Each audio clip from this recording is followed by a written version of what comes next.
तो आज हमारे बीच में हैं ऋजु राम जी गर्ग, यानी कि महर्षि गर्गाचार्य जी के कुल में उत्पन्न आप ब्राह्मण हैं।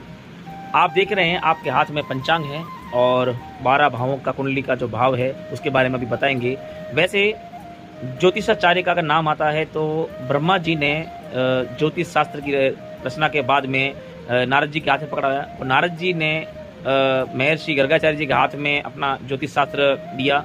कहते हैं कि ब्रह्मा के द्वारा महर्षि गर्गाचार्य जी के पास में, और गर्गाचार्य के बाद में गर्ग कुल में आने वाले जितने भी उनके जो वंश में उत्पन्न हुए हैं वो सभी गर्ग ब्राह्मण कहलाते हैं। सरयू पार्य ब्राह्मण हैं और इनका वेद यजुर्वेद है, उपवेद धनुर्वेद है, शिखा दाहिनी है और इनका पाद दाहिना है। ऐसे आप देखेंगे तो भारद्वाज इनका जो कुल में गोत्र आता है, और जितने भी शुक्ला है और उसके अलावा जो मिश्रा है वगैरह ये सभी गर्ग कुल में आते हैं, उनके ही द्वारा ये जाने जाते हैं। तो अभी हमारे सामने ऋजु राम जी हैं। आपका गांव जो है वो है देदूसर है, जो कि सीमा के ऊपर आया हुआ गांव है, पूरा चोटन के पास में है।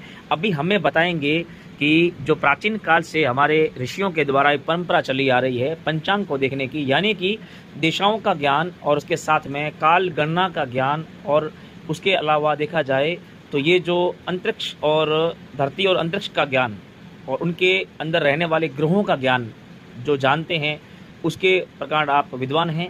तो ऋजु राम जी हमें बताइए कि आप क्या बताना चाहते हैं दर्शकों को। आप ये कुंडली के बारे में बताना चाहते थे ना, अब बताइए। जैसे ये कुंडली है, ठीक है। ये सूर्य के 12 स्थान है, ठीक है। तो ये पहला स्थान है, इनका नाम है तनु, ठीक है। दूसरे का नाम है धनु, ठीक है।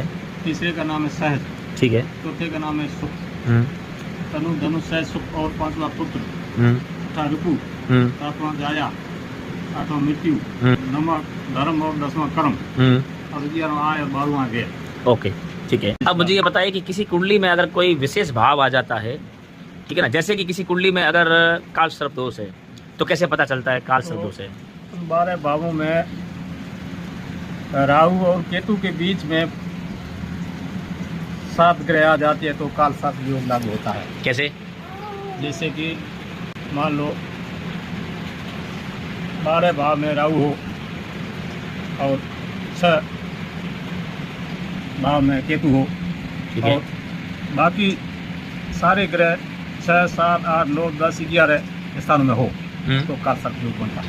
अच्छा, उसका उपाय क्या फिर? इसका उपाय है, एक तो कोयलों को नदी में बहाएं, ठीक है। दूसरो कृष्ण का